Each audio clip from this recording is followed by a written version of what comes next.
Please welcome filmmakers Emily Mkrtichian and Alexis Pazoumian to the stage for a panel discussion moderated by USC Professor of Cinematic Arts, Ted Braun.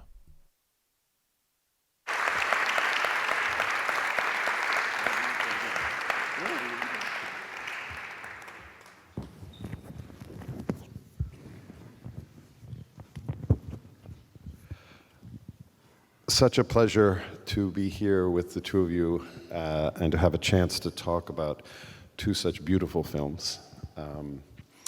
And films that I think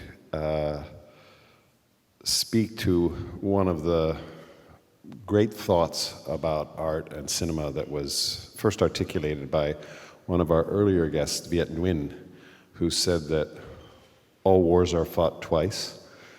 The first time on the battlefield, the second time in memory.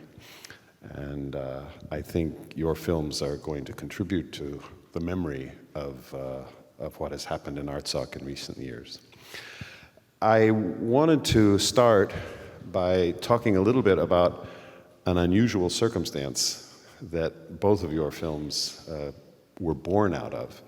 You began working with your characters and subjects before the war of 2020, before the blockade and the subsequent invasion and evacuation. What led you to start the films and to find the characters that you began with? And what about their lives and dreams were you interested in bringing to life?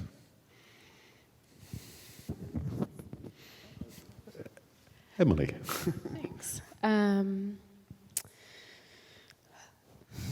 Sorry, thinking about the question for a minute. So when I first, I made a short before this film in Artsakh, and I was living in Armenia at the time.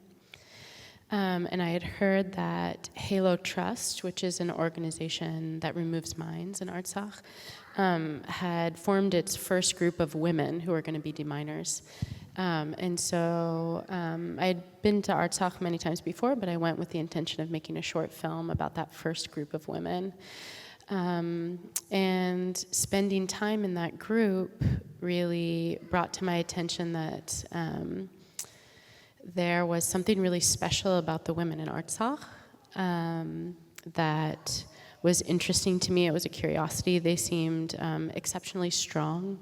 They seemed to be the glue of their community in a lot of ways that we didn't always talk about or recognize. And so, yeah, that's what first drew me to the idea of finding 4 different women and making a longer film about them. And about the way they keep their society together in some way or another? You were saying they're the glue. Yeah, absolutely. It felt like a difficult task to be able to show that in a visual way, but yeah, that was my goal originally. That was how it started, yeah. How did it begin with you and the collection of characters you found, Alexis? So yes, I have been in Nagorno-Karabakh in 2016 as a photographer after the 4 days war for Vice magazine. And then I went to Talish village, and the village was totally destroyed and empty. And later in France, I learned that the government has been rebuilt this village. So I decided to came back to this village with a team and to start my documentary 6 months before the war in 2020. And I went in the school of Talish and I met these 2 amazing children the first day. They were amazing. And then I met the soldier in the base of military base of Talish, and I decided to talk about the war through the 2 generations of children. One of the things I was struck by watching your films as well as in the trailers is that you each have a character who really yearns for peace. And this really feels like a very central drive for these characters. How did the sense of community and the dreams of these young guys, how did those get changed during the course of the filming? And did your feelings about your characters and what the film might be change as these extraordinary events unfolded? I don't know. First of all, I wanted personally to understand why these families came back to the border in this village in order that the war could break out at any moment. So it was very important for me to understand that question. And they all told me that they have to come back in the village to take care about the graves of their parents. So it was the only answer for them, but they all dreamed about peace. But nobody knew that the war could start 6 months later. Yeah. That gives your film a feeling of doom in a way from the beginning, that they sense a war might be happening. They're here to protect the graves of their parents, and right away we're feeling, oh, I hope things don't go badly. I hope they can preserve the graves of their ancestors. You too had a group that wanted, and you were interested in their ability to hold a community together, and lo and behold, it got tested in the worst imaginable way. How did the pressures of the war shift your view of the community of women you were filming? I don't know if the war shifted my opinion about the women. I think the war flipped everything I was hoping to do with the film. It felt so unexpected, and the greatest challenge of making this film was that I never intended to make a film about war, and I truly did not know how to do it for many years. And if you see the film, it starts with the first 40 minutes are really just in Artsakh before the war and getting an understanding and a feel of life there. And they really are about joy and what a special place it is. And so I think when the war happens, kind of midway through the film, the way it's portrayed in the film is kind of the way that I felt about it, which is that a feeling of dread, a feeling of, I wish this wasn't happening, I wish this had not have happened. And as a filmmaker, I don't know how to show this to you. I don't know how to show you this thing that I wish wasn't real. And so, there's kind of a sense of dread and nostalgia that kind of mix in the middle in order to portray something that was so unexpected. Yeah. Did you find yourself facing similar challenges to Emily in finding ways to film a war? You've had some experience in that as a photographer, yes? Yes, I started this project as a photographer. I think you saw the digital exhibition before. I started this project in 2016, but it was very difficult to separate picture and to film. So since 2019, I only went to Artsakh for my film. Yeah. Emily, you mentioned that you were suddenly making a very different kind of film from the one you'd set out to make. What was it like to be finding this as it went along, and when did you feel you had an idea that this was a film about really going to be about the war and how these women responded to it and the subsequent blockade?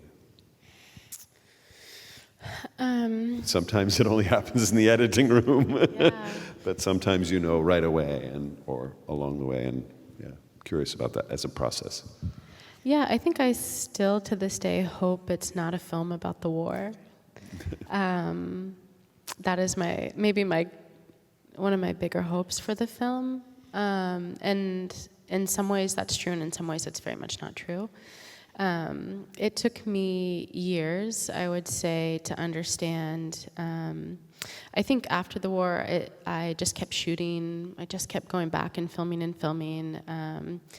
in search of some sort of meaning, in search of something that would make everything that I had filmed already make sense and fit into a narrative or a story. And because I myself felt very disillusioned. And I don't think, I didn't necessarily find that thing, but in the film itself, kind of what I turned to is this idea that stories still have meaning, even in the face of all this, which I think many people have talked about in the panels today in many different ways. But yeah, I don't know. I think it was a very hard process, and in the end, the thing that I think ties it together or gave me some solace is that telling the story in itself has a long legacy. We've been through a lot, and we've always turned to story in the face of it, and that doing it again could have some sort of power. Beautifully put, and I think quite true, actually. Emily was talking about legacy, which is a way of thinking about an audience for a film. And I'm curious, Alexis, you know, as you saw the film come into focus for yourself, did you have an idea of who you wanted to reach with this film? What audience you were hoping would see and respond to the film? Yes, for sure, the non-Armenian, because I think all the Armenians, they knew the subject. So with my producer, it was very difficult to sell the project to French channel. So during 1 year, I think she fight with many producers and sellers, and we finally found a popular channel called France Télévisions and Arte, and also in Belgium and Switzerland, but it was very hard. And but now I'm very happy because even for my photographic project, I think I sent 1,000 emails to all the media in the world, and at the end I had 20 publications, but I had one publication, for example, in Japan, and I'm very happy to receive a message of Japanese people who learned more about Nagorno-Karabakh. So, but it was very difficult. Yeah, the difficulties Alexis is speaking of are difficulties that filmmakers who bring stories of terrible conflict, genocide to the world all face. These are tough subjects, but I think the Armenian community in particular has felt a sense of special challenge in getting the stories of this situation in Artsakh in particular out to the world. Were you, like Alexis, Emily, thinking of how can I reach outside of the Armenian community with my film? And if so, what strategies did you employ? And how did that go? Or how is it going? Yeah, I think first and foremost with the film, because it became something that was so personal to me, it felt like making the film, I wanted it to be a cathartic healing process. And that to me meant that when I played it in a room with people from Artsakh, that we would experience something together.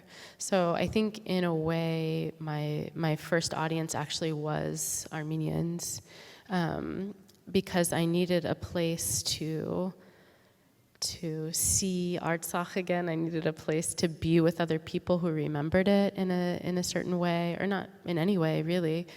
And I wanted us to have an experience in a room together that could feel difficult but somewhat healing. And I just kind of, maybe in a naive way, had faith that if I could do that feeling would transfer, that feeling would be felt by anyone who sat in a room with that film. But I do think that it's been a really particular experience to make a film like this and then enter into an industry which has a whole set of rules it operates by that are not just about emotion and catharsis and all of that. And so it has been an interesting thing navigating a film like this. Currently it's going through film festivals, and that's been definitely a really tough experience.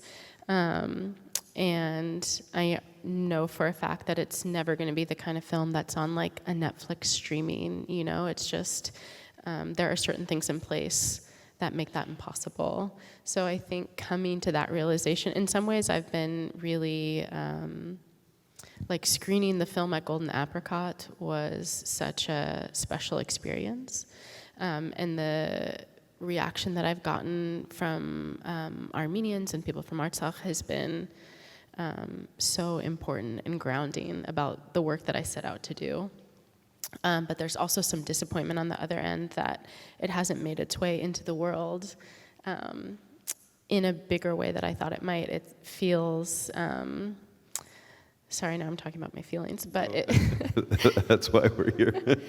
It does feel like that non-recognition, a continuation of that non-recognition, and that has been very hard. Yeah, I understand that. I also understand how meaningful it can be to screen the film for essentially the people who are represented in it. I made a film about the Darfur crisis, and just before we sent it out, we sat with our translator, the guy who had helped us, you know, get all of our subtitles right. And he was from that region, and we ran it through, and afterwards he excused himself. And I went out to find out what was going on, and he had broken down. And I asked him what was going on, and he said, now they'll never be able to say this didn't happen. And I think what you're speaking of is, in a different kind of emotional way, is part of why films like yours are so important. They bear witness. They bear witness to what has happened, and in your case, in both your cases rather, really beautifully articulate what this means to a community of people. And in that sense, they aren't really films about war, but the effect of war, its pressures on a society, and a society that dreams, as all do, of continuing. Can I add one thing? Please. Just that, like, another part of that is, like, Alexi and I have talked about this, that any place, so we both released films about Artsakh in the same year, and we've found often that it puts us in competition with each other in a way that's very uncomfortable, because we've found that any television station or film festival is only gonna be willing to do one story about this. You know, there can't be a variety of perspectives and views, and I think that is also a loss. And I think that was being talked about earlier, that like in the conversation about the written word, that there can only be one story from this community, and it puts us against each other in a way that we aren't, like, we don't really feel that way, you know, but, so yeah, that's also. I'm curious, you know, about your sense of yourself as an Armenian when you were in Artsakh, each of you. Were there parts of this story, your story, Alexis, that you felt you were uniquely able to capture because of your identity as an Armenian? You revealed to me that you don't actually speak Armenian very well. You're French, Franco-Armenian, yes? Yes, yes. Yeah. I think yes, because, but it was also very difficult to be Armenians, to do movies about Armenians, because I was deeply impacted emotionally, because Eric, the soldier in the movies, was wounded during the war. He lost his leg. So it was very difficult for me to work in this situation. But I had to continue and to show this reality. And our film, I think, was written with the events. So it's very particular. Written with the events. Yes. So, and we didn't know what's happened every 6 months. So as an Armenian, I think if I was not Armenian, maybe I I will stop before because it was a mission for me to finish this project and to find some publication and some channel and some magazine to publish it. Yeah. Well, the anguish that you felt over what happened to Eric comes through on the screen, and the sense of mission you had to bring that story to the world does as well, and I think that gives it a special power. Yeah, and the documentary also, it's special because you spend many time with your characters. It's not a fiction movie. You came like 6 weeks and with actors, and they have contracts. You spend all your life with them during 4 years, 5 years, sometimes 10 years. So it's very special, I think, emotionally. Yeah, you were with your characters for 6 years, right? For what? 6 years? You started in 2016 yes, through years, yeah. 2022, Yes. almost 7. Yes. And the same for you, Emily, yeah? Yeah. Do you have some thoughts about this unique situation you found yourself in as an Armenian American in Artsakh? You had been working there apart from making this film for a little while, and how that affected or enabled you to do things or made it difficult.